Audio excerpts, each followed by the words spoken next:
10ª prova do Campeonato Mundial de Fórmula 1, dessa vez na Áustria. Se a Red Bull já anda bem fora de casa, corrida em casa, imagina como ela andaria, não seria diferente. Deram eles de novo, principalmente Max Verstappen, que foram, né, corrida dupla, como todo mundo acompanhou. Para quem não acompanhou, uma corrida no sábado, outra no domingo. Essa aqui é a classificação do sábado, para uma corrida mais curta. Verstappen dominou com o Sérgio Pérez aqui largando em segundo.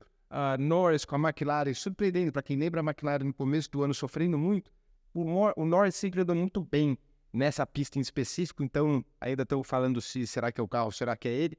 Só ele tinha um novo upgrade da McLaren, Piastri não. Enfim, e o Hülkenberg também largando com a Haas em quarto, que a Haas vem provando que é um ótimo carro de classificação, mas chega na corrida dificilmente, são pouquíssimas as vezes que ele anda muito bem. Quem deu o passinho para trás foi a Aston Martin, com o Alonso mais para trás, e o Leclerc, que era para ter saído em sexto, do lado do Carlos Sainz, acabou tomando 3 grids na classificação pelo limite de pista. Bom, para a largada, essa corrida é o seguinte, vou passar por ela rapidinho, vou falar só da primeira volta, que foi muito legal, é o que vale a pena. Verstappen saiu na frente e Pérez largando muito bem.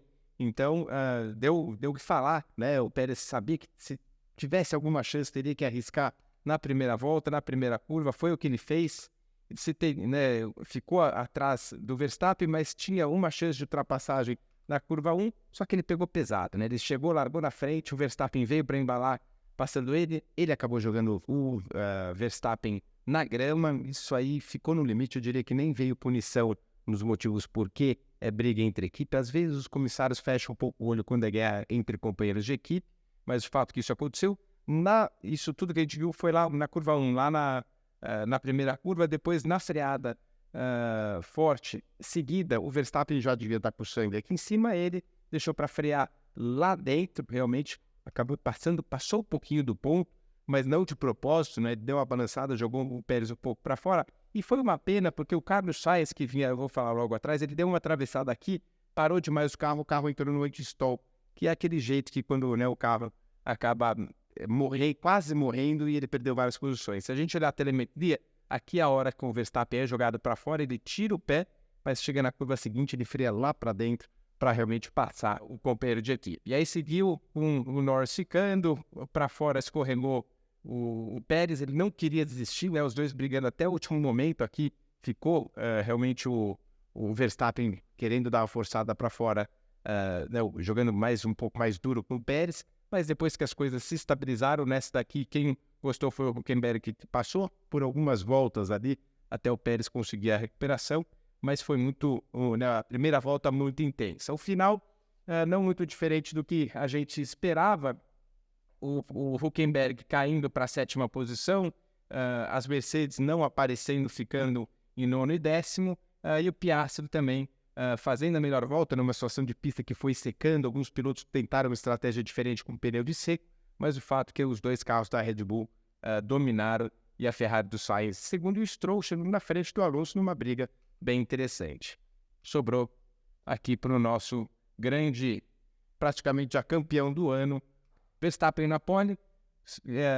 Leclerc surpreendeu largando em segundo lugar com a Ferrari, o Sainz em terceiro, Norris em quarto. Quem decepcionou foi o Pérez, que veio lá de trás, né? O Pérez errou, acabou saindo de 16º, aqui 15º, depois com as penalizações 16º, acabou errando de novo o Pérez, né? E tinha uma pressão enorme nesse momento para fazer um bom trabalho. Então, é uma corrida que foi movimentada, foi interessante, tentou no começo ali o Leclerc colocar uma pressão para cima do Verstappen, mas eu sabia que também essa pista específica ela tem uma vantagem, porque o carro mais rápido, se não quebra aquele 1 segundo, são 3 zonas de detecção, então a asa móvel mantém o carro que está um pouco mais lento por mais tempo atrás. Então, bem interessante. Aí, um safety car virtual do Hülkenberg, que o motor Ferrari não aguentou logo na volta 14, que mudou um pouquinho a estratégia. Trouxe muita gente, aliás, a maioria do pessoal parando no começo. Então o pessoal vai falar, mas a Ferrari errou de novo, não parou. Dessa vez precisa dar um alívio para eles. Eles já tinham tanto o Pérez como os dois carros da Ferrari, já tinham passado pela entrada de box na hora do safety car virtual. Então não dava para ter trazido nenhum nem outro. Então eles não tinham outra opção do que trazer na volta seguinte os dois. Vacilaram, porque erraram em pit stop, foi um pit stop mais lento, mas não na estratégia, porque era realmente a estratégia que sobrou, a não ser que eles ficassem na pista tentando fazer, andar com os pneus por um maior tempo aí.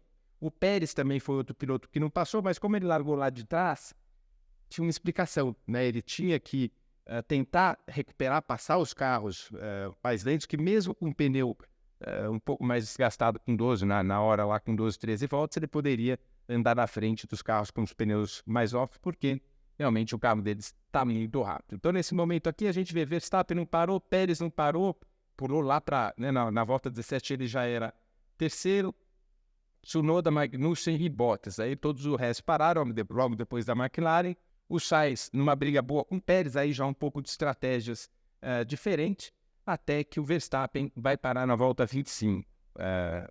Parando aqui, o Leclerc nessa hora estava 12 segundos de diferença, então o Leclerc assume a posição por algum tempo, o Sainz em segundo, saindo bem próximo ali, só que vindo um Verstappen atrás, com um pneu novo, pneu duro, mas um pneu novo, né, dá para ver o pneu duro aí, só que foi conseguir, né, conseguiu fazer as ultrapassagens primeiro em cima do Sainz, depois chegou em cima do Leclerc e passou aí com uma boa, certa facilidade. Nesse momento o Pérez cai para a 9ª colocação e na volta 35 foi quando o Verstappen começa a chegar com o pneu 9 voltas mais novo do que o Leclerc, conseguiu chegar e fazer a ultrapassagem aí numa boa.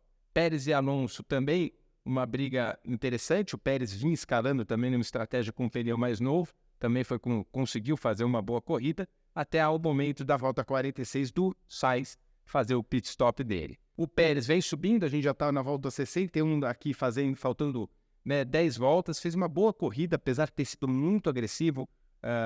O Sainz reclamou depois da corrida que ele acabou jogando muito pesado, muito duro. Na opinião do Pérez, ele achou que não. Enfim, cada um passou. O Pérez, o fato é que aquela briga lá da corrida 1 entre Pérez e Verstappen, depois da corrida, eles se entenderam, mas pelo que dizem os bastidores ali, teve uma bronca assim da parte da Red Bull para cima do Pérez para pegar um pouco mais leve. O Pérez falou que não viu direito, não vai saber o que aconteceu. Mas o fato é que o Pérez conseguiu uma boa recuperação, então ficou na mão do Verstappen, ganhando tudo que tem direito. O Verstappen, se a gente for... antes de falar do resumo do campeonato e da prova, é o seguinte, vamos falar um pouco dessa prova aqui com a Red Bull, tem o ritmo mais forte, né? Eles são azul claro, azul escuro, o ritmo realmente de prova deles é superior. O Leclerc conseguiu se manter lá, porque realmente o Sainz vinha numa... Aliás, o Leclerc vinha, já saiu bem lá na frente, você vê a hora que ele passa o Norris, passa o Sainz, ele vinha chegando no Leclerc, era questão, se larga lá para frente, com certeza os dois estariam bem tranquilos aí. A corrida, então, ficou com o Leclerc em segundo, Pérez em terceiro, Norris, Alonso, Sainz e Russell com o Hamilton. Só o que mais pegou, foram as penalizações. Olha quantas penalizações tiveram, 1, 2, 3, 4, 5, 6, 7, 8, 9. 9 carros punidos, alguns com mais de uma vez, por causa do limite de pista. A gente vai fazer um vídeo específico agora falando dos limites de pista para entender o porquê de tudo essas punições que acabam mudando. O pódio, pelo menos, quem viu na televisão não perdeu nada, mas depois o Norris acabou passando, por exemplo, o próprio Alonso, que para quem acompanhou em casa e não viu o resultado final, tinha sido inverso, e vários outros pilotos penalizados. Então, deu o que falar nessa prova, que é o problema específico da pista. Para o campeonato, Verstappen anda sozinho, 229 pontos contra 148 do Pérez, conseguiu respirar um pouquinho para cima do Alonso, que não teve um bom fim de semana, e se não fosse o Verstappen, eu diria que a Fórmula 1 estaria bem equilibrada, mas o Verstappen está desequilibrando tudo. Hamilton se mantém aí na 4ª colocação, com o Sainz, Leclerc e Russell empatados, Stroll, Ocon e Norris. Próxima etapa, já nesse fim de semana, GP da Inglaterra, Silverstone, uma pista muito legal, e vamos ver. Acredito que a gente vai continuar vendo uma Red Bull muito forte, uma McLaren vem mais com upgrades, quem sabe vai dar uma aproximada, mas é isso aí, semana que vem tem mais. Valeu!